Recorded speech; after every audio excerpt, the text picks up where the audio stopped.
एकादशी के दिन अन्न में पाप का निवास होता है।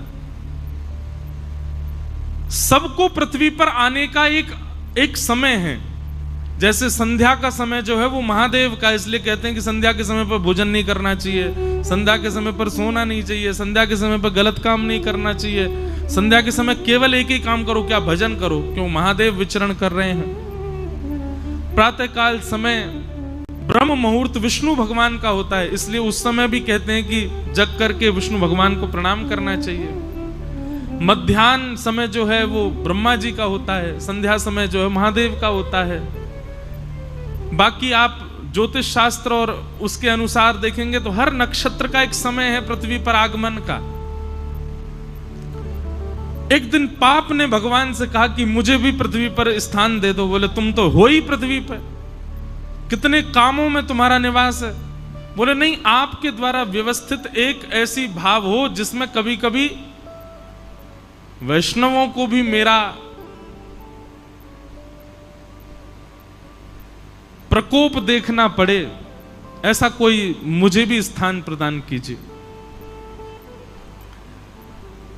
भगवान बोले देखो, वैष्णवों को कभी पाप लगेगा नहीं, लेकिन फिर भी तुम्हारी ज्यादा इच्छा है कि हम तुमको कोई स्थान प्रदान करें। एकादशी के दिन अन्न में निवास करो, और एकादशी के दिन अन्न में पाप निवास करता है। लेकिन एक बात बहुत ध्यान से सुनिएगा, एकादशी के दिन अन्न पाने से पाप लगता क्या है।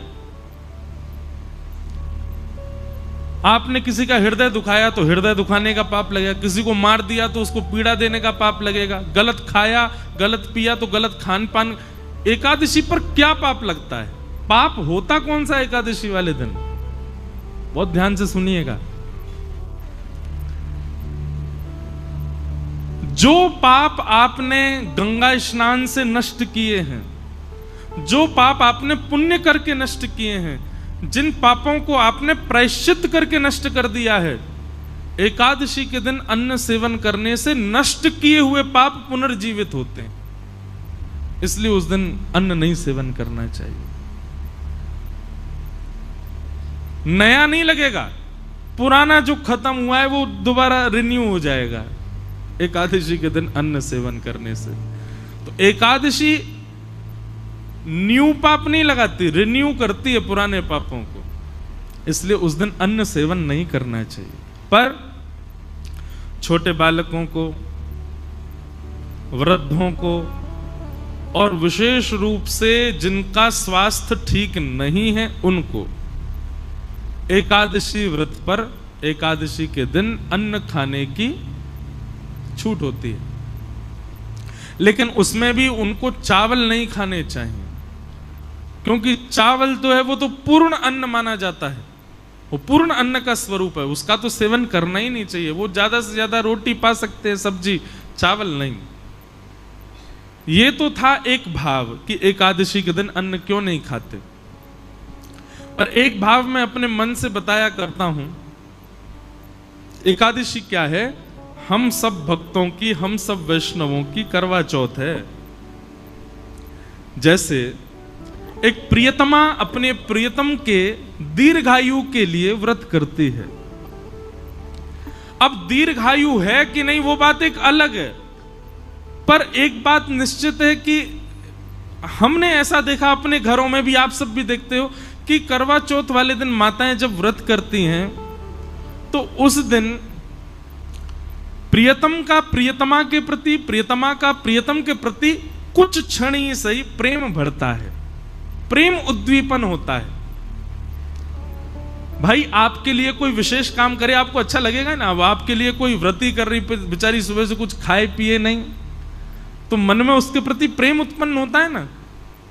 ठीक वैसे ही हम वैष्णव जब अन्न सेवन नहीं करते, हम वैष्णव जब भूखे रहते हैं, हम वैष्णव जब केवल हरिनाम संकीर्तन करते हैं और बड़े प्रेम से, निष्ठा से, आनंद पूर्वक जब अन्न सेवन नहीं करते हैं, तो निश्चित है बाकी दिन आप ठाकुर जी को याद करते होंगे, पर एकादशी के दिन ठाकुर जी आपको याद करते हैं, आपका स्मरण करते हैं। इस भाव से एकादशी करनी चाहिए। ये एकादशी का भाव। दूसरी बात, भगवान को कुछ ना कुछ अर्पित करना चाहिए। बहुत ध्यान से सुनिएगा। हम लोग क्या अर्पित करते हैं? रुपया अर्पित करते हैं, धन अर्पित करते हैं, स्वर्ण अर्पित करते हैं, चांदी अर्पित करते हैं, कुछ भी अर्पित करते हैं। पर हमारे पास सबसे बहुमूल्य क्या है? हमारा जीवन, हमारी प्रत्येक श्वास, हमारा प्रत्येक क्षण, ये बहुत बहुमूल्य है। आज का दिन जो निकल गया, अब ये मेरे पूरे जीवन में कभी वापस नहीं आएगा। ये आज हो चुका, पूर्ण हो गया, बस अब ये दोबारा नहीं आएगा। ये पिछले बीते 5 दिन जो हमने कथा सुने, ये जीवन में कभी लौट करके नहीं आएंगे। ये हो चुके, इनकी स्मृति रहेगी जीवन भर। बस हमने पंढरपुर में कथा सुनी थी, पंढरपुर में कथा सुनाई थी। ऐसा बढ़िया मौसम था, ऐसे आनंद करते थे, सुबह ऐसा करते थे, शाम, बस ये स्मृति ही रहेगी आपके पास। ये दिन वापस कभी नहीं आएंगे। और एक बात बताऊं, आप लाख कोशिश करके दोबारा कर लो ऐसा, पता नहीं जी, फिर सोच लें, फिर कथा हो, वही हो, वैसी हो, सारी A to Z आप एक जैसी व्यवस्था कर लो, तब भी इस बार जैसा सुख अगली बार नहीं होगा।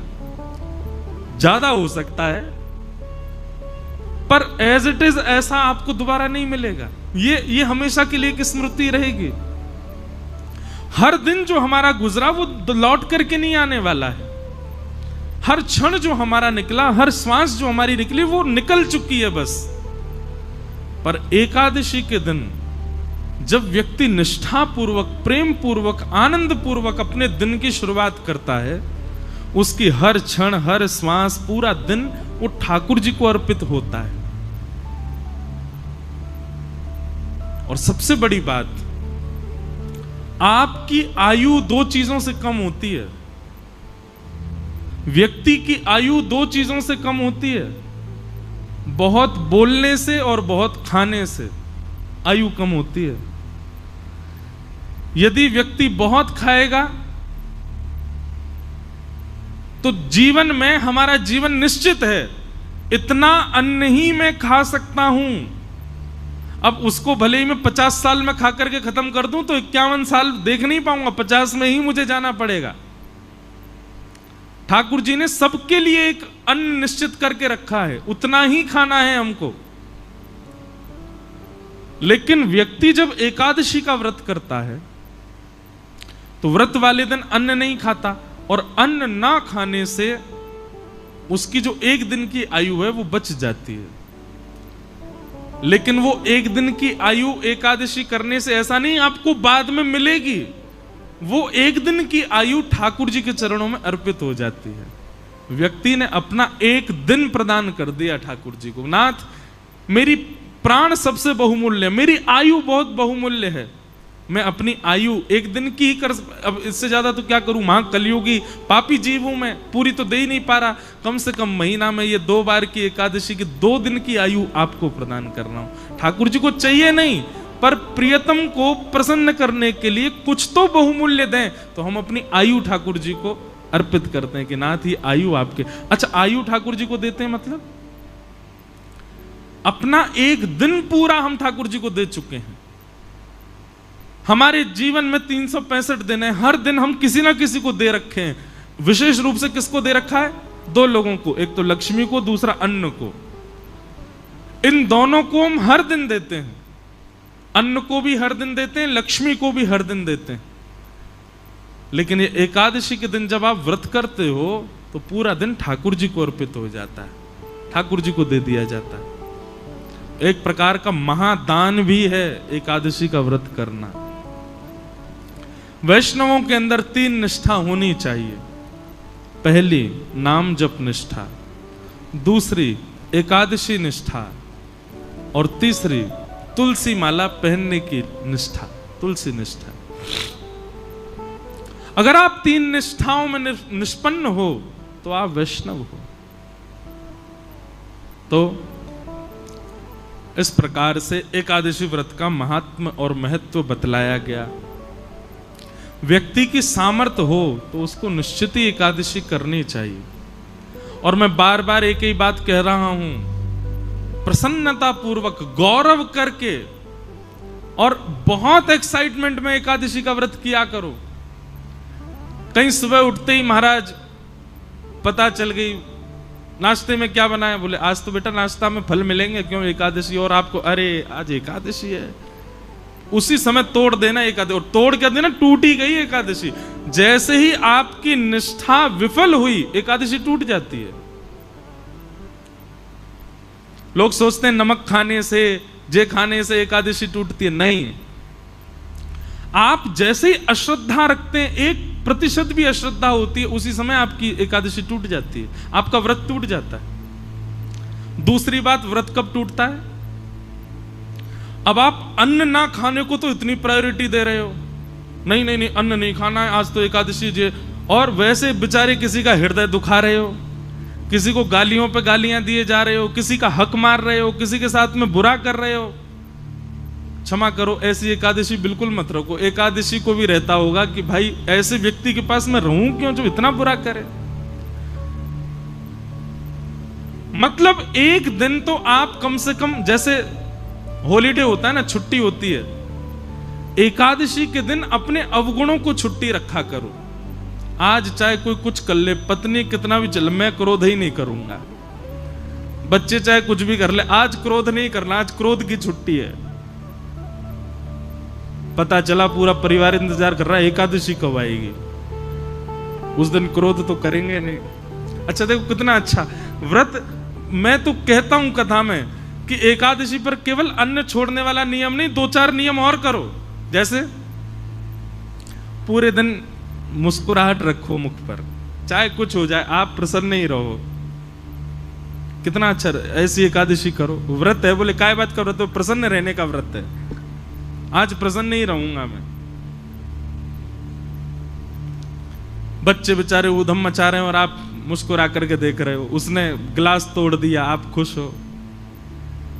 द्वादशी आने दे बेटा, तुझे देखता हूं मैं, रुक जा, आज कर ले तेरा जो मन है, बहुत बढ़िया, आनंद करो। ऐसा नहीं, एक भाव है, प्रसन्न रहो। एकादशी का मतलब है अवकाश। तो अवकाश केवल अन्न को ही क्यों दिया जा रहा है, उन सब चीजों को दो जिससे आप संसार में एग्जिस्ट करते हो। और मैं तो भाई खुलेआम कहता हूं, आज की डेट में अन्न छोड़ना कोई बड़ी बात नहीं है। बच्चे, आजकल के बच्चे 2-2 बजे तक तो वैसे ही भोजन नहीं करते, आधा एकादशी तो उनकी रोज ही होती है।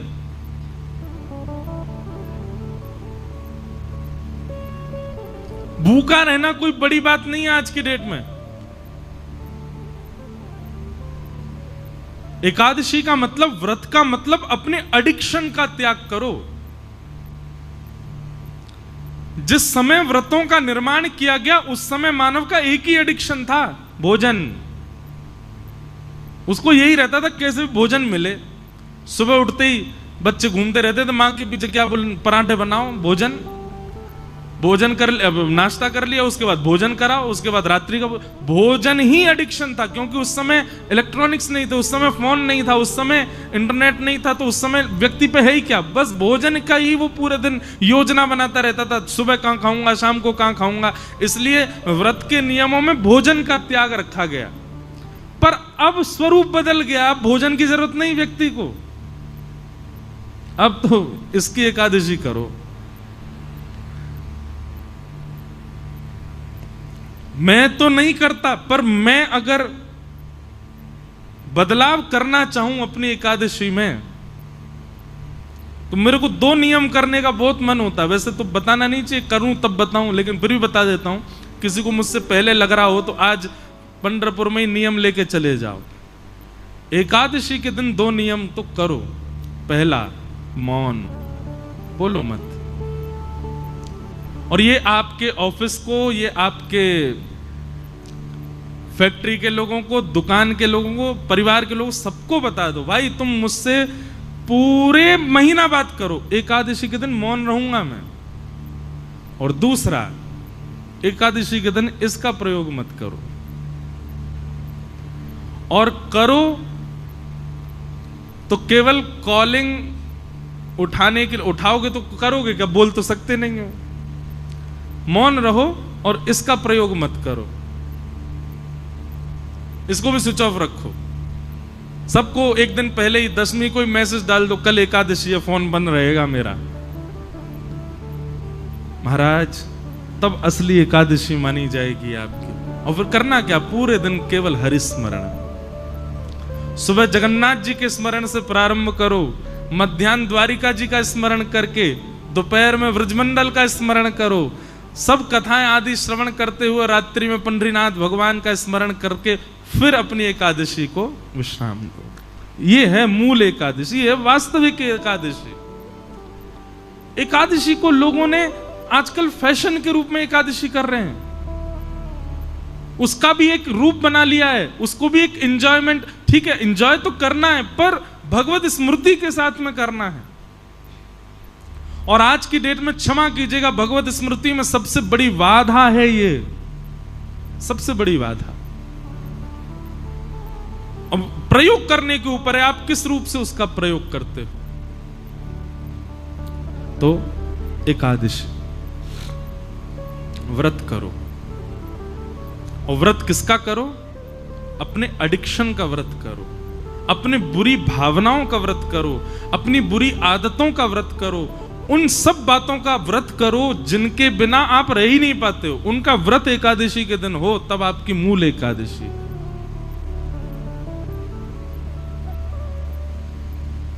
और अंतिम बात, एकादशी व्रत में इतनी सामर्थ्य है कि यदि निष्ठा से कोई व्यक्ति एकादशी व्रत पालन करे तो एकादशी व्रत के प्रभाव स्वरूप एकादशी के ही दिन भगवत धाम परायण होगा उसका, वो पृथ्वी से एकादशी को ही जाएगा।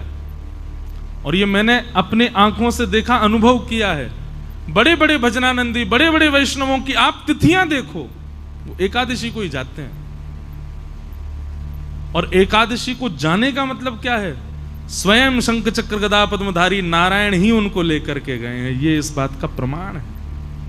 तो एकादशी व्रत में बहुत निष्ठा, एकादशी को सामान्य नहीं। पर अब बात आ जाए, हमने भी अभी शुरू की, पहले मैं भी नहीं रह पाता था, मुझे व्रत नहीं रहा जाता, पर बाद में धीरे धीरे समझ में आने लगी बातें, तो फिर रहना प्रारंभ किया। सौभाग्य करके व्रत रहते हैं।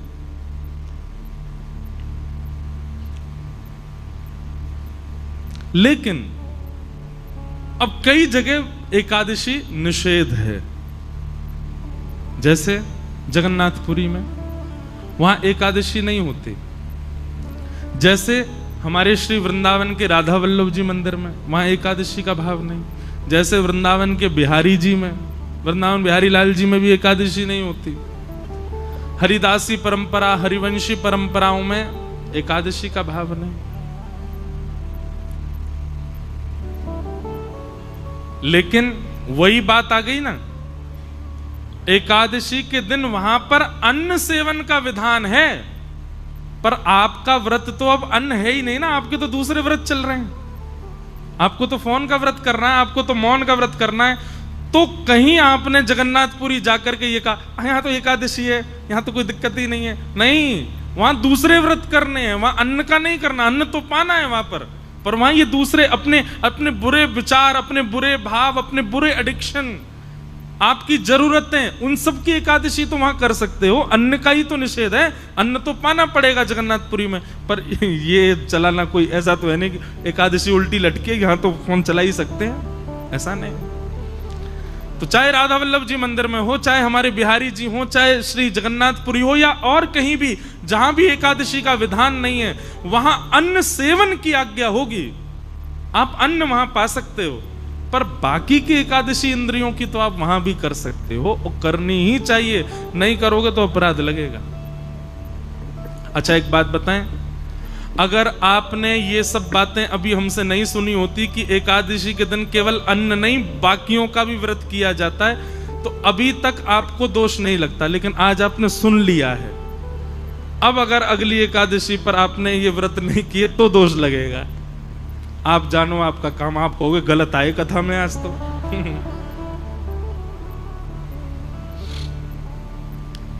अब सुन लिया है ना आपने, अब तो आपको पालन करना पड़ेगा। फोन ही नहीं, चलो आप कहो कि ऐसा हमारा काम है कि बिना फोन के तो एक दिन नहीं चलेगा। वैसे तो व्रत ऐसा ही होना चाहिए जिससे एक दिन चले ही नहीं पाए, उसी का व्रत करो, वही तो व्रत है फिर। लेकिन फिर भी कुछ न कुछ नियम ऐसे बनाओ। केवल जीव की क्यों होती है एकादशी? ये 10 इंद्रियां हैं, 10 में से चुनिए और हर एक की एकादशी करवाओ।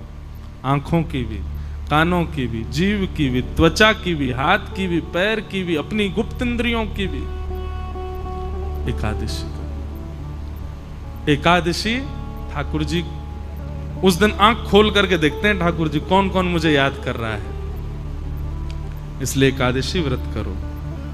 कंठी माला पहनो, तुलसी व्रत करो और नाम जप करो। ये 3 व्रत धारण करो। एकादशी व्रत ऐसा करते थे नामदेव जी कि अपनी हर एकादशी पर निर्जला करते थे। मैंने कल एक बात कही थी, व्रत कभी भी अपनी मनोकामना की पूर्ति के लिए नहीं करना है, व्रत सदैव प्रसन्नता के लिए करना है। प्रसन्न होके गौरव करके व्रत किया करो कि हाँ प्रसन्नता, एक्साइटमेंट होनी चाहिए कि मेरा व्रत है आज। नाम जप करते समय एक्साइटमेंट होना चाहिए, प्रसन्नता होनी चाहिए। वो पूर्ति नहीं है बस कि मुझे 16 माला पूरी करनी है बस, नहीं। नामदेव जी महाराज एकादशी व्रत करते थे और एकादशी के दिन जल भी नहीं पीते थे। और सुनिए, नामदेव जी का केवल इतना ही नियम नहीं था, नामदेव जी के संपर्क में जो आ जाता था एकादशी के दिन, मजाल क्या कि वो कुछ खा जाए, उसको भी भूखा रखते थे। आज कुछ नहीं खाओगे, आज एकादशी है। और नामदेव जी किसी को यदि पाते देख लेते थे एकादशी पर, पकड़ के ले जाते, चंद्रभागा में स्नान करो, कुल्ला करो। आज एकादशी कुछ नहीं पाना। एकादशी के दिन अन्न में पाप का निवास होता है। कल एकादशी है, लाखों की भीड़ आएगी कल पंढरपुर में, आज ही दर्शन करे आना सब लोग। अच्छा, मेरा पता नहीं क्यों आज बहुत मन हो रहा था कि अंतिम दिन मैं भी लाइन में लग के जाऊं दर्शन करने। वहीं से चंद्रभागा से सुबह लगे हैं लाइन में। वो भी तो एक सुख है ना। ठाकुर जी प्रतीक्षा करते हैं, लेकिन हम प्रतीक्षा वाले मार्ग से ही नहीं गए तो फिर वो क्या आनंद। जाते जाते एक बार जरूर करके जाना, वो लाइन में 4 घंटा खड़े होके फिर दर्शन। वास्तव में सुख तो तभी मिलता होगा जब 4 घंटे की प्रतीक्षा के बाद प्रियतम दिखाई दे। प्रयास ही नहीं किया और दिख गए, वो प्रेम थोड़े। तो श्री नामदेव जी महाराज की निष्ठा ऐसी थी, वो स्वयं तो व्रत करते थे, किसी और को भी खाने पीने नहीं देते थे। पूरे पंढरपुर में महाराज नामदेव जी की एकादशी निष्ठा का खूब वर्णन होता था। एक बात याद रखिएगा, जब भी आप कोई सद निष्ठा धारण करते हो, सद व्रत धारण करते हो, तो आपकी परीक्षा प्रकृति नहीं स्वयं ठाकुर जी लेते हैं। फिर मैं भी तो देखूं इसका नियम कैसा। एक वैष्णव मुझसे बोले, महाराज जी हम तो नियम ही इसलिए रख रहे हैं कि ठाकुर जी तोड़वाएं, कम से कम ठाकुर जी को इस बहाने हमारी याद तो आएगी। आप कहते हो कि परीक्षा ठाकुर जी लेते हैं, तो ठाकुर जी आए। श्री नामदेव जी की एकादशी थी और श्री पंडरीनाथ महाराज, पंडरीनाथ भगवान एक ब्राह्मण विप्र का रूप धारण करके नामदेव जी के घर पहुंच गए। और महाराज ठाकुर जी जैसी एक्टिंग दुनिया में कोई नहीं कर सकता। एक दीनहीन से ब्राह्मण बनकर के पहुंचे और नामदेव जी के द्वार पर जाकर के ऐसे गिरे। नामदेव जी ने जैसे देखा, अरे कोई विप्र ब्राह्मण आया है, दौड़ करके गए, दौड़ करके उठाया। हाथ पांव कांप रहे हैं, ठाकुर जी के वृद्ध सा रूप धारण करके आए हैं। नामदेव जी ने बिठाया, बोले भगवान कहां से आए हैं और ये आपका स्वरूप ऐसा क्यों हो रहा है, क्या दिक्कत क्या हो गई आपको? ठाकुर जी बोले, बहुत दिन से भूखे हैं हम, भोजन प्रसाद कुछ पाया नहीं है। अरे भैया हमने सुना तुम बहुत बड़े वैष्णव हो, आपके घर पर कुछ बना होगा, हमें पवा दो। नामदेव जी बोले, वो तो ठीक है पर आज तो एकादशी है, आज कैसे पवा दूं?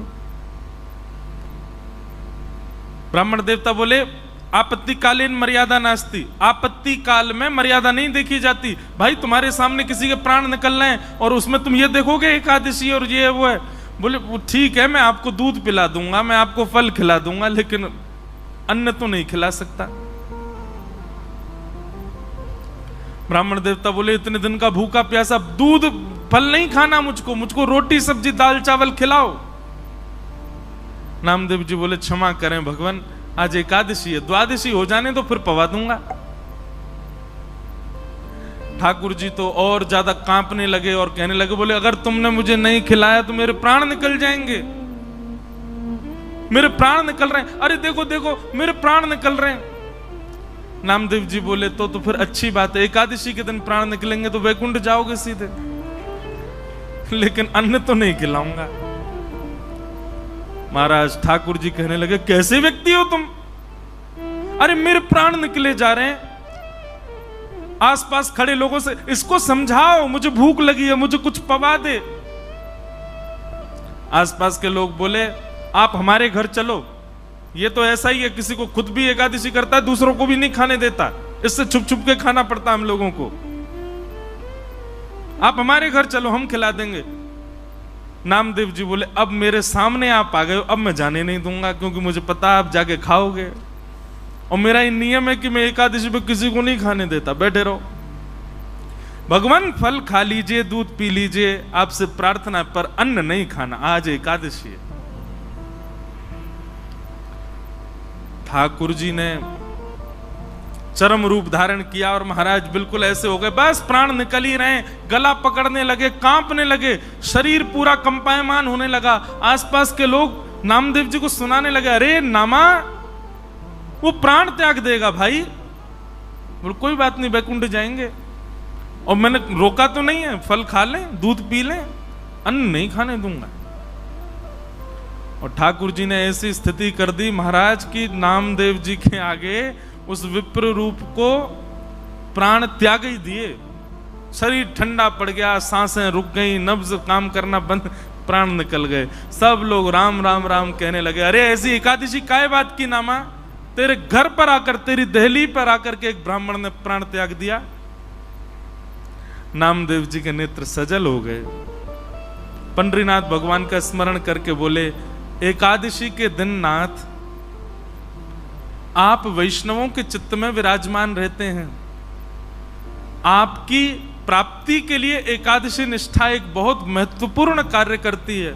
मैंने उसकी रक्षा के लिए इनको अन्न नहीं खिलाया, पर हैं तो ये ब्राह्मणी, हैं तो एक दीनहीनी, मेरी वजह से इनके प्राण निकले हैं, तो ठीक है इनके अंतिम संस्कार हम करेंगे, और अंतिम संस्कार में मैं अपने परिवार सहित प्राण त्याग दूंगा, मैं भी उस चिता में बैठ जाऊंगा, क्योंकि मेरी वजह से इनके प्राण गए। और एक चिता तैयार करके वो ब्राह्मण के शव को उस पर रख दिया, और नामदेव जी महाराज और अपने परिवार के रिश्तेदार जो जो एकादशी व्रत में, बोले सब बैठ जाओ चिता पर, हमारी वजह से इनके प्राण गए, हम भी जीवित नहीं रहेंगे। जैसे ही अग्नि प्रज्वलित करी और चिता में जैसे ही अग्नि प्रारंभ होने लगी, वो ब्राह्मण तो अंतर्ध्यान हो गए, पंडरीनाथ भगवान प्रकट हो गए, नामदेव जी को हृदय से लगा लिया, चिता से लेकर बाहर आ गए। अरे नामा मैं तो देख रहा था तेरी निष्ठा कैसे, क्या समझ में आया? एकादशी व्रत से ठाकुर जी प्रसन्न नहीं है, आपके व्रत में निष्ठा कितनी है, आपके व्रत में प्रसन्नता कितनी है, आपके व्रत में उत्सुकता कितनी है, उससे ठाकुर जी प्रसन्न होते हैं। तो भैया ये जो वैष्णव भेष, वैष्णव स्वभाव, वैष्णव स्वरूप पर यदि आप ऐसा कहते हो, तुम खाने पीने लग जाओ, आगे का जीवन कैसे जियोगे, मॉडर्न बनो थोड़े, कोई मॉडर्न बनने की जरूरत नहीं है। और एक बात बताएं, सबसे ज्यादा मॉडर्न वैष्णव ही होते हैं, ये संसार के पुराने विचारधारा खान पान में लगे, ये कोई मॉडर्न है? हमसे बढ़िया मॉडर्न कौन होगा? हम एकादशी पर कूटू का अपनी जिह्वा के लिए पिज्जा तक बना देते हैं वैष्णव। कई लोग मुझे बोलते हैं कि महाराज जी रज ले जाने को मना किया जाता है, वृंदावन की रज मत लेके जाओ, ये मत लेके जाओ। देखो ऐसे तो वृंदावन से गोपाल जी लाना भी मना हो जाएगा, फिर आप धाम की कोई भी वस्तु लेकर के जाओ, पर घर में उस धाम की वस्तु को उतनी श्रेष्ठता, उतनी उपमा और उतनी व्यवस्था से रखें तो लेके जाइएगा, नहीं तो नहीं। आप वृंदावन की रज लेकर के गए, पंढरपुर की रज लेके गए और पड़ी है कोने में ही, बस कभी दिन 4 मास 2 महीने में कभी याद आती है तो रज लगा लेते हैं। अपने श्रृंगार पेटिका में उसको रख दिया ले जा करके, जब श्रृंगार करेंगे तो रज भी लगा लेंगे, ऐसा नहीं। साक्षात ठाकुर जी के चरणारविंद प्राप्त हैं उस रज को, साक्षात ठाकुर जी के चरणारविंद प्राप्त हैं पंढरपुर की रज को। तो रज की वो व्यवस्था होनी चाहिए, वो उपमा होनी चाहिए, वो गरिमा होनी चाहिए, तो आप ले जा सकते हो। अब लोग बाग ठाकुर जी ले आते हैं वृंदावन से, गोपाल जी ले आते हैं,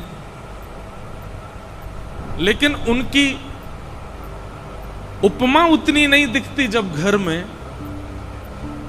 जब हम किसी घर जाते हैं ठाकुर जी के दर्शन करते हैं, तो जब देखते हैं कि ठाकुर जी बेचारे एज ग्रांटेड बेचारे विराज रहे हैं घर में, तो बड़ी पीड़ा होती, क्यों इनको ही क्यों लिया है, इनको भी रहने ही देते वहीं पे, ब्रज में सुखी थे बेचारे।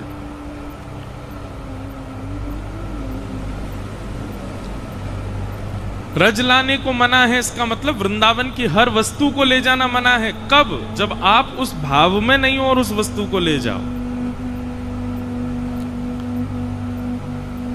वो भाव यदि आपके चित्त में है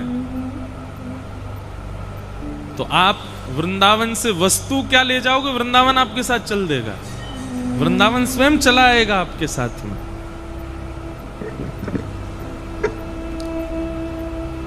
वृंदावन सामान्य नहीं है, वृंदावन साधारण नहीं है। ये जो हम पद गाते हैं ना, ये आपको उत्साहित करने के लिए, नचाने के लिए या करताल बजाने के लिए नहीं गाते। श्यामा हृदय कमल सो प्रगटो, श्याम हृदय को भाए, इसके पीछे तर्क है, इसके पीछे भाव है।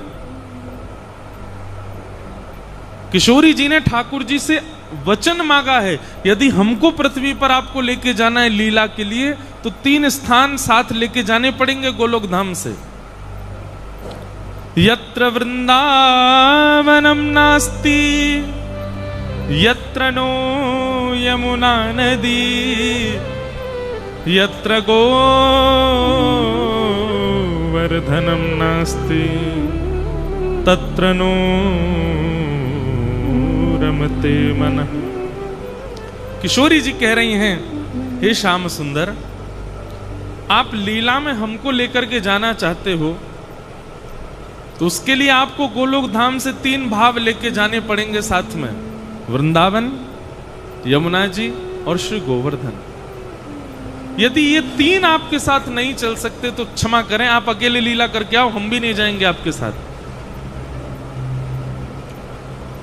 तब गोलोक धाम से इन तीनों को लाया गया। और तो गोलोक धाम में ये कहां से आए? गोलोक धाम में वृंदावन कहां से आया? किशोरी जी ने स्वयं बनाया वृंदावन को, किशोरी जी ने स्वयं निर्माण किया है वृंदावन का। और वृंदावन का निर्माण, एक एक कण वृंदावन का किशोरी जी ने अपने हाथों से रखा है। तो श्यामा हृदय कमल सो प्रगटो, किशोरी जी के हृदय से प्रकट हुआ, इसलिए श्याम हृदय को भाए, ठाकुर जी को भा गया, ठाकुर जी को भा गया। अच्छा, एक बात मन में आ रही है,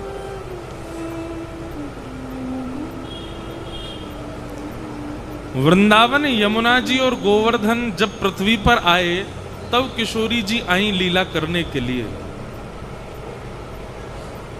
श्री नामदेव जी, तुकाराम जी, जनाबाई और हमारे ज्ञानेश्वर मौली आदियों के गाथा और इनके जो अभंग हैं, उनकी माने तो वो ऐसा वर्णन कर रहे हैं कि ठाकुर जी ने वृंदावन को यहां प्रकट किया। तो द्वारिका लीला के बाद निश्चित ही द्वारिकाधीश को किशोरी जी का स्मरण हुआ होगा। तो किशोरी जी के स्मरण के लिए पंढरपुर वे आए पुंडलीक पर कृपा करने, और पुंडलीक पर कृपा करके जब किशोरी जी का स्मरण हुआ होगा, तो ठाकुर जी ने पुनः वृंदावन यहां स्थापित किया।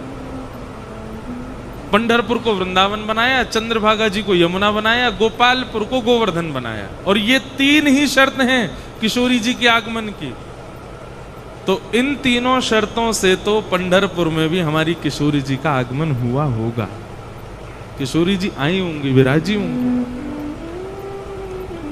विराज तो रही है मंदिर में। अच्छा एक बात बोलूं, श्री विट्ठल भगवान जहां विराज रहे हैं उनके पीछे रुक्मणी जी, सत्यभामा और श्री राधिका जी, ऐसा वहां लिखा है। लेकिन एक चीज देखी, कोई मैं ऐसा नहीं सोचना कि हाँ कोई वृंदावन वाले हैं तो किशोरी जी का यश ज्यादा गा रहे हैं, और सोचो भी तो हाँ गा रहे हैं, हम तो गाएंगे, वृंदावन वाले हैं। रुक्मणी जी थोड़ी किनारे से में बैठी हैं, सत्यभामा जी बीच में बैठी हैं, किशोरी जी बिल्कुल पीछे ही बैठी हैं, जहां श्री विट्ठल भगवान उनके बिल्कुल पीछे ही विराज रही हैं। और यही हुआ कल की घटना में भी।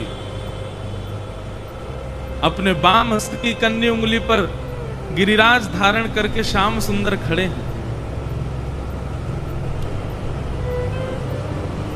यशोदा मैया ने जब ठाकुर जी को देखा तो बंधुओं, गिरिराज धारण करने पर सब ब्रजवासी तो कन्हैया की जय जयकार कर रहे हैं, पर चिंता हो रही है यशोदा मैया को। मां को तो चिंता होती है, बालक कितना भी अच्छा काम करे, कितना भी बड़ा काम करे, सब उसकी प्रशंसा कर, मां को चिंता ही होती है।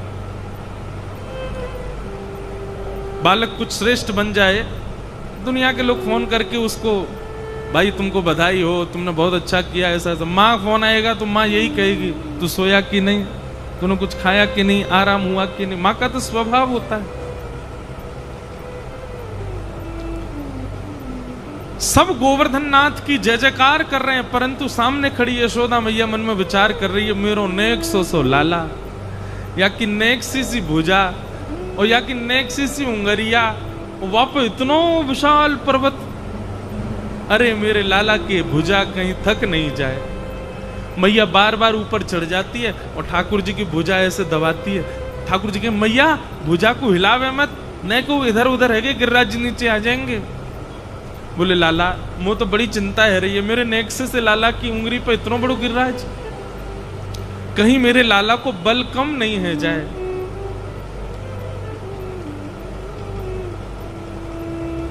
यशोदा मैया बड़ी चिंतित बैठी है उस समय। तब एक दाई ने आकर के यशोदा मैया से कही, मैया तुम चिंता क्यों कर रही हो? तुम्हारे लाला को जब नामकरण संस्कार भयो तो गर्गाचार्य जी महाराज ने एक बात कही, कहा कि मैया तुम्हारो लाला नारायण समो गुणई, नारायण के समान गुण वारो है, और ठीक आपके लाला की जैसी जन्मपत्री है वैसी जन्मपत्री हमारी बरसाने की श्री वृषभानु नंदिनी की है। ये दोनों ही नारायण के समान गुणवारे हैं। और मैया तब गर्गाचार्य जी ने आपसे एक बात कही चलते चलते कि मैया तुम्हारो लाला कभी कछु श्रेष्ठ क्रिया करे, कोई श्रेष्ठ लीला करे, और आपको यदि भय लगे तो वृषभानु नंदिनी किशोरी जी को याके सामने लाके खड़ो कर दियो, आपके लाला को बल कम नहीं होएगा। यशोदा मैया बोली, हाँ बोली तो हती मैया, वो देर काय बात की, जल्दी चलें, वृषभानु जी ते जाके कहें वो अपनी लाली दे देंगे, हम लाला के सामने विराजमान कर देंगे, तो जब तक वर्षा होगी लाला यूं ही खड़ो रहेगा, किशोरी जी सामने बैठी रहेंगी, तो लाला को बल बनो रहेगा। बहुत ध्यान से सुनिएगा। अब वृषभानु जी कहीं और थोड़े ही थे, वहीं गिरिराज उत्सव में 84 कोस ब्रजमंडल के ब्रजवासी आए थे, सब थे वहां पे, सब खड़े हैं पर्वत के नीचे। 21 किलोमीटर की चौड़ाई है, कईयों को तो ठाकुर जी दिखाई भी नहीं दे रहे, बस सबको ये पता है गिरिराज जी धारण कर लिए, लाला दिख कोई ना रहो, इतनी भीड़ है। यशोदा मैया दौड़ रही हैं, ढूंढ रही हैं, अरे वृषभानु जी को देखो, अरे बरसाने के हमारे श्री वृषभानु जी को कोई ने देखो।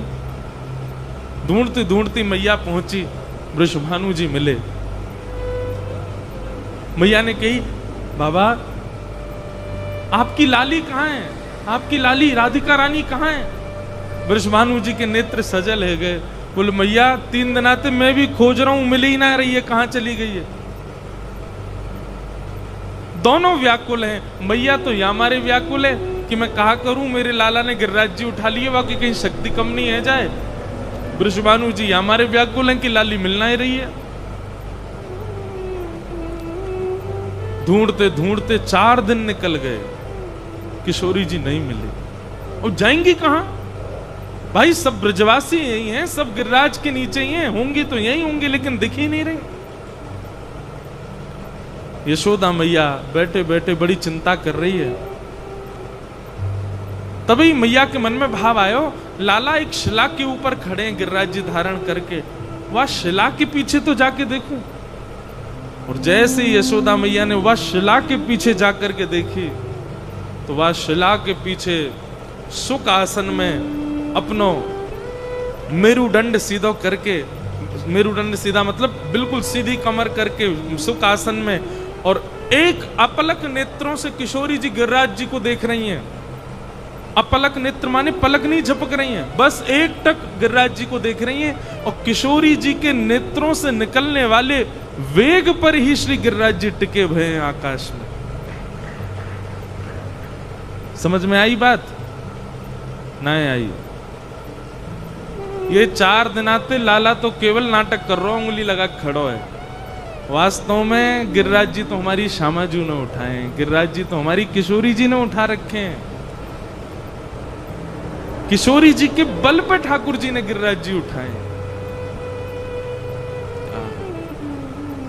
और वही दर्शन पंढरपुर में होता है। पंडरीनाथ भगवान खड़े हैं और ठीक पंडरीनाथ भगवान के पीछे हमारी किशोरी जी खड़ी। मानो ये बल दिखता ठाकुर जी का है, पर वास्तव में बल हमारी किशोरी जी का है, बल हमारी श्यामा जी का है। किशोरी जी का भाव मैं सब जगह बोल नहीं पाता मतलब निकलता ही नहीं है, सब जगह नहीं आता, क्योंकि सब जगह अनधिकारी ज्यादा हैं। किशोरी जी के भाव को और कोई समझ नहीं पाता।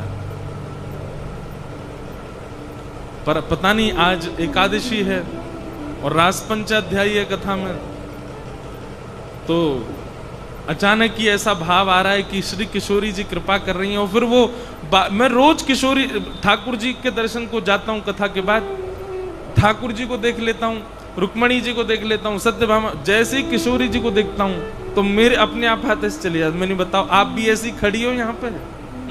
किशोरी जी भी ऐसी खड़ी है, श्री राधा रानी भी ऐसी खड़ी है। मानो अपने प्रियतम को बल बढ़ा रही हैं। नहीं तो विश्व में जितने भी मंदिर वृंदावन से इतर ठाकुर जी के हैं, स्वयंभू मंदिर, वहां पर किशोरी जी लाई गई होंगी, पर उनका वहां पर विराजमान होना कोई मूल रूप से नहीं होगा। मूल रूप से श्री राधा रानी और कहीं नहीं विराजती, केवल वृंदावन में, लेकिन पंढरपुर में विराज रही हैं। तो ये सारी बातें एक से एक कनेक्ट होती चली गई कि भाई पंढरपुर वृंदावन है, यमुना जी श्री चंद्रभागा है, गोपालपुर गोवर्धन है, और ये तीनों के लिए ही किशोरी जी कहती हैं जहां ये तीन होंगे वहीं मैं जाऊंगी। तो इसका मतलब पंढरपुर में सब लीला हुई, सब भाव हुए, निश्चित रास भी हुआ होगा, ठाकुर जी ने रास भी किया होगा पंढरपुर में, क्यों किशोरी जी विराज रहे।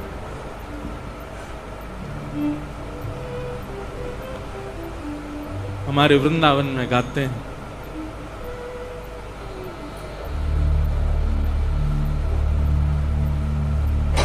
हमारे माई श्याम जू को राज, हमारे माई श्याम जू को राज। सब लोग गाओ, हमारे माई श्याम जू को राज, हमारे माई श्याम जू को राज।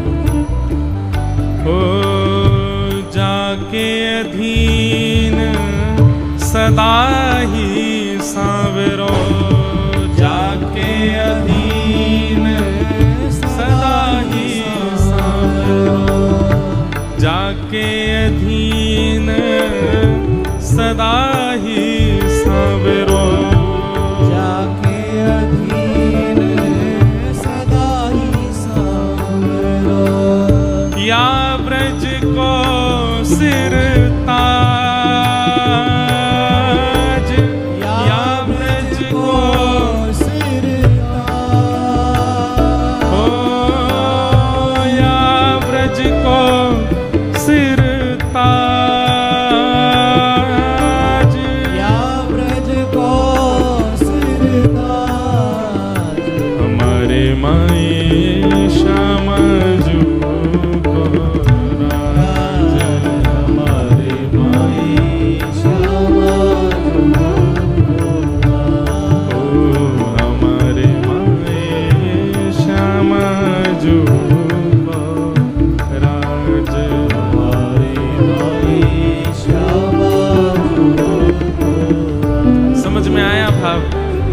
हमारे माई श्यामा जू को राज। अब ब्रज में कथा हो तो ये बताने की जरूरत नहीं है, वहां सब समझ जाते हैं। हमारे माई श्यामा जू को राज, ठाकुर जी का राज नहीं है, किशोरी जी का राज चलता है वृंदावन में। कैसी किशोरी जी?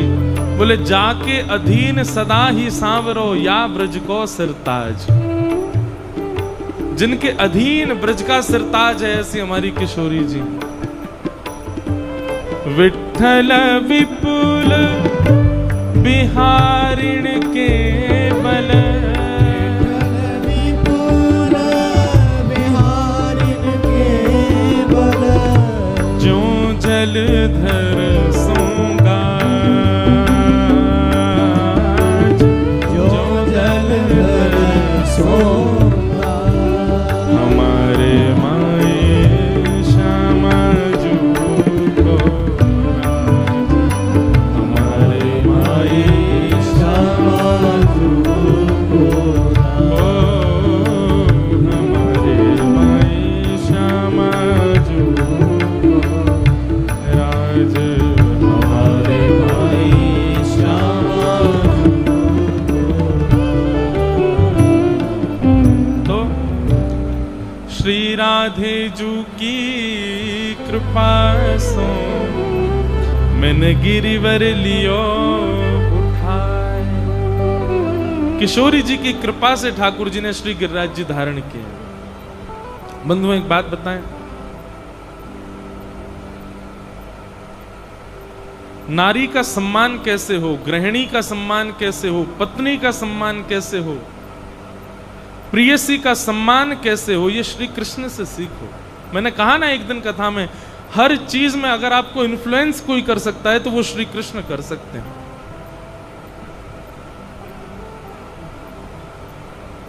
जगन्नाथपुरी जाइए, श्री जगन्नाथ जी का धाम है, सब दर्शन जगन्नाथ जी का करने के लिए आते हैं। पर जो लोग जगन्नाथपुरी गए होंगे उनको पता होगा, जगन्नाथपुरी में सबसे अच्छे दर्शन किसी के होते हैं तो वो किसके होते हैं? सुभद्रा जी के। बीच में ही बैठी रहती हैं, ठाकुर जी साइड में घुसे रहते हैं।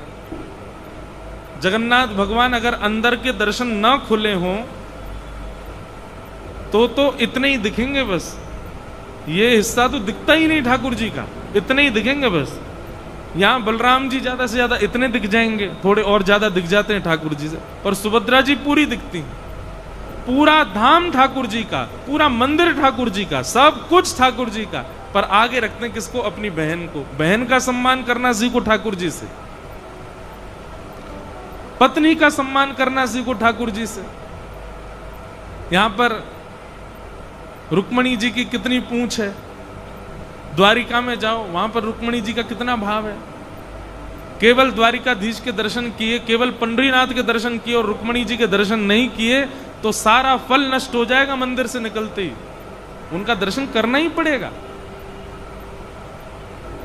और ठाकुर जी ने व्यवस्थित एक स्थान उनको दिया, बढ़िया बैठो विराजो, सिंहासन पर बैठ करके सबको दर्शन दो।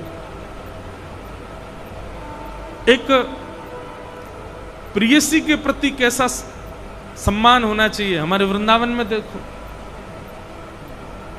दर्शन बिहारी जी के, दर्शन राधा वल्लभ जी के, दर्शन राधा रमण जी के, पर नाम सब राधे ही राधे बोलते हैं, सब किशोरी जी का ही नाम गुणगान करते हैं। पूरे वृंदावन में किशोरी जी का नाम ही गाया जाता है। सब जगह नारी सशक्तिकरण को ठाकुर जी ने कितनी विशेषता प्रदान की, और हम बिल्कुल उसके विपरीत हैं। हम लोग अपने आप को श्री पंडरीनाथ भगवान का भक्त कहते हैं, श्री कृष्ण का दास कहते हैं, श्री ठाकुर जी का सेवक कहते हैं। उन जैसा एक भी लक्षण है हमारे अंदर?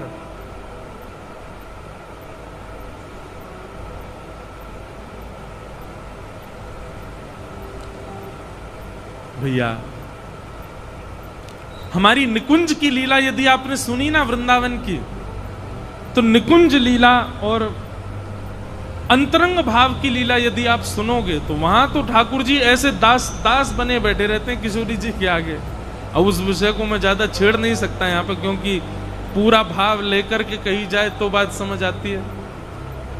पद हैं हमारे रसिक जनों के, किशोरी जी से सब सखियां कह रही हैं, नंद नंदन तेरे ही आधीन हे श्यामाजू, ये किशोर ठाकुर जी तो सदा आपके अधीन ही रहते हैं। वृंदावन में लीला होती क्या है? केवल किशोरी जी को देखने के लिए ठाकुर जी विविध विविध लीलाएं करते हैं कि किशोरी जी दिख जाएं। अब गिरिराज धारण लीला भी एक प्रकार से किशोरी जी के दर्शन के लिए लीला है, ऐसा जयदेव महाप्रभु ने अपने लीला में वर्णन किया। अभिनव जलधर सुंदर धृत मंदर ए, कलित ललित वनमाल जय जय देव हरे, श्री मुख चंद्र चकोर जय जय देव हरे। किशोरी जी के मुख को देखने के लिए ठाकुर जी ने गिरिराज पर्वत 7 दिन 7 रात्रि पर्यंत धारण किया, ताकि किशोरी जी सामने खड़ी रहें, हिलें डुले ना, मुझे दिखती रहें, सब यहीं पर व्यवस्थित रहेगा तो किशोरी जी दिखती तो भी रहेंगे। उनका दर्शन करने के लिए ठाकुर जी ने गिरिराज जी धारण किए, ऐसी भावना। तो निश्चित ही पंढरपुर में किशोरी जी का कुछ तो भाव है, इसीलिए वृंदावन, यमुना और गोवर्धन ही यहां प्रकट हुए। इसीलिए वृंदावन के रसिक जनों जैसे भाव यहां के रसिकों के सुनाई देते हैं।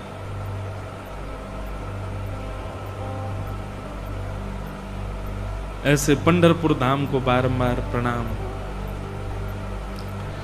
कल हम लोग श्रवण कर रहे थे, ठाकुर जी ने श्री गोवर्धन धारण किया, गिरिराज जी को धारण किया। 7 दिन 7 रात्रि पर्यंत ठाकुर जी अपनी कलनी उंगली पर धारण करके खड़े रहे। इसका भाव क्या है? गोवर्धन, मैं कथाओं में बताया करता हूं, जो हमारी इंद्रियों का कृष्ण भक्ति में वर्धन करे उनका नाम है गोवर्धन। गो कहते हैं इंद्रियों को। कितनी इंद्रियां हैं? 10 इंद्रियां हैं मानव शरीर में। आंख, नाक, जीव, कान, त्वचा, हाथ, पैर, 2 गुप्त इंद्रिय। प्रत्येक इंद्रिय को जो भगवत भक्ति में वर्धन करे, प्रत्येक इंद्रिय का जो भक्ति में वर्धन करे, उनका नाम है गोवर्धन।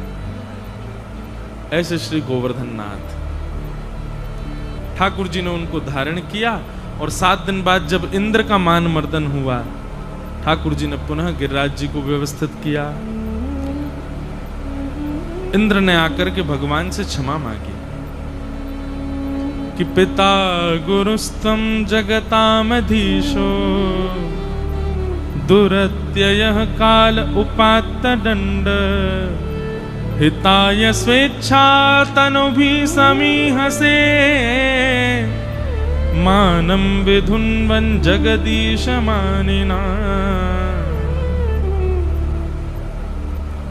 इंद्र ने आकर के भगवान से क्षमा मांगी, भगवान आप मेरे पिता हो, आप मेरे गुरु हो, आपकी लीला में समझ नहीं पाया, मुझे लगा आप साधारण बालक हो, इसलिए मैंने मेघमालाओं को आज्ञा करके वर्षा की। ठाकुर जी बोले, इंद्र तुम्हारे चित्त में मेरे प्रति बाल भाव नहीं आया था, मैंने जानबूझ करके प्रकट किया था, क्योंकि मुझे चाहिए था कि सब ब्रजवासी मेरे समीप आ जाएं, सब मेरे सन्निकट आ जाएं। ठाकुर जी को बहुत प्रिय लगता है जब सब वैष्णव जन उनको घेर के खड़े होते हैं। श्री ठाकुर जी कहते हैं, मैं सबका कल्याण करने के लिए यहां खड़ा हूं, पर मुझे सुख तब मिलता है जब मेरे वैष्णव मेरे सामने आ जाते हैं और मेरे सामने आकर के नाचते हैं, गाते हैं, कीर्तन करते हैं, मुझे बहुत अच्छा लगता है। पर आप सब लोग जब मुझे छोड़ करके वापस अपने अपने घर जाते हो तो मुझे बहुत पीड़ा होती है। मेरे मन में ये भाव आता है कि आप लोग मत जाओ, यहीं रुक जाओ, मेरे पास ही रहो। भगवान ने इंद्र से यही बात कही कि इंद्र, तुम्हारी करनी से मुझे क्रोध इसलिए नहीं आया क्योंकि तुम्हारी करनी में सब मेरे पास आ गए, मेरे समीप आ गए। मैंने गिरिराज जी उठाए, सब ने मुझे घेर लिया, यही मेरा सुख है। और बंधुओं, गिरिराज जी तो ऐसे ठाकुर जी हैं, पूरी दुनिया के ठाकुर जी गुलाब की माला पहने, कन्नेर की माला पहने, कौस्तुभ मणि पहने, सब पहने, पर हमारे गिरिराज बाबा तो भक्तन की माला पहने। चारों ओर भक्त विचरण करते रहते हैं, बीच में गिरिराज जी बैठे रहते हैं। अच्छा एक बात, इतना बड़ा ठाकुर पूरी दुनिया में कोई 21 किलोमीटर को ठाकुर है हमारो, कितना लंबा चौड़ा ठाकुर है, कितना विशाल ठाकुर है। और एकमात्र गिरिराज जी ऐसे हैं, पर्वत की पूजा तो पूरी दुनिया में होती है, पर तलहटी की पूजा हमारे गिरिराज जी की होती है। तलहटी मतलब गिरिराज जी के पर्वत के आसपास के क्षेत्र को तलहटी कहते हैं। ऐसे हमारे श्री गोवर्धन नाथ, भगवान ने इंद्र के ऊपर कृपा की, इंद्र प्रणाम करके वहां से चले गए। आगे गायों ने भगवान का नामकरण किया और भगवान का नाम गोविंद रखा। ऐसा संतजन कहते हैं कि जो वयोवृद्ध हो गए हैं, अब उन लोगों को नाम जप में गोविंद जपना चाहिए। गोविंद गोविंद गोविंद गोविंद। छोटे बालकों को कृष्ण, मुरारी, केशव, मधुसूदन, मनमोहन आदि आदि ठाकुर जी के नाम हैं, पर गोविंद नाम जो है, ये जो वृद्ध हो गए हैं, अब उनकी अवस्था इतनी नहीं है, वो गोविंद कह करके बुलाएं ठाकुर जी को। ऐसा संत जनों का भाव है। तो गैयाओं ने भगवान का नाम गोविंद रखा। गोविंद का मतलब यह कि दांत चले भी गए, अनकॉन्शियस हो भी जाओगे, शरीर शिथिल भी हो जाएगा, तो भी गोविंद बोलने में आपको ज्यादा श्रमित होने की आवश्यकता नहीं होगी। गोविंद आप स्पष्ट बोल सकते हो। पीछे का दकार जो है भले ही ना बोले, गोविंद भी भूल जाए तो भी ठाकुर जी। वैसे तो भैया भाव कुभाव अनख आलसहु नाम जपत मंगल दिस, कैसे भी जपो, ठाकुर जी का नाम मुख से आना चाहिए बस।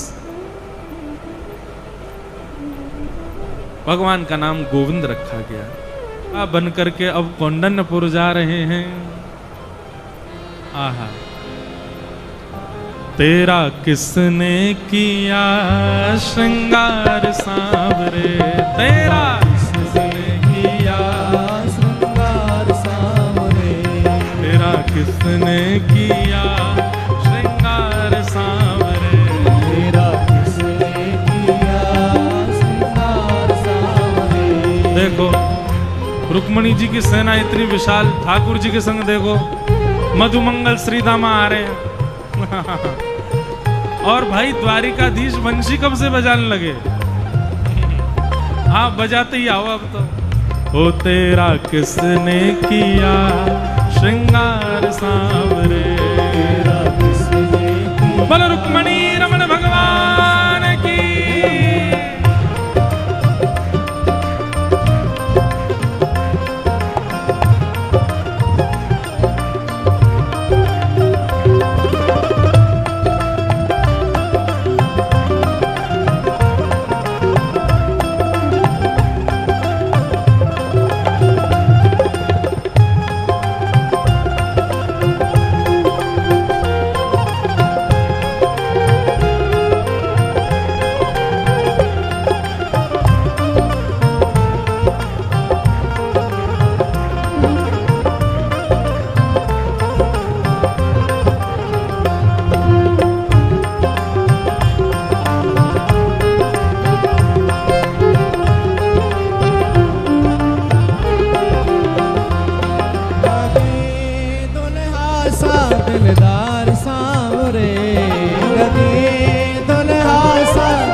तिलक लगाया मस्तक पर मलिया गिर चंदन केसर तिलक लगाया। रहे सलामत हाथ सदा वो जिसने तुझे सजाया, रहे सलामत हाथ सदा वो जिसने तुझे सजाया। वो सजाता रहे वो हर बार सांवरे, वो सजाता रहे वो हर बार सांवरे, सजाता सांवरे, सजाता रहे वो हर बार सांवरे। वो तेरा किसने किया श्रृंगार सांवरे, तेरा किसने किया श्रृंगार सांवरे, तेरा किसने किया श्रृंगार सांवरे, तेरा किसने किया हो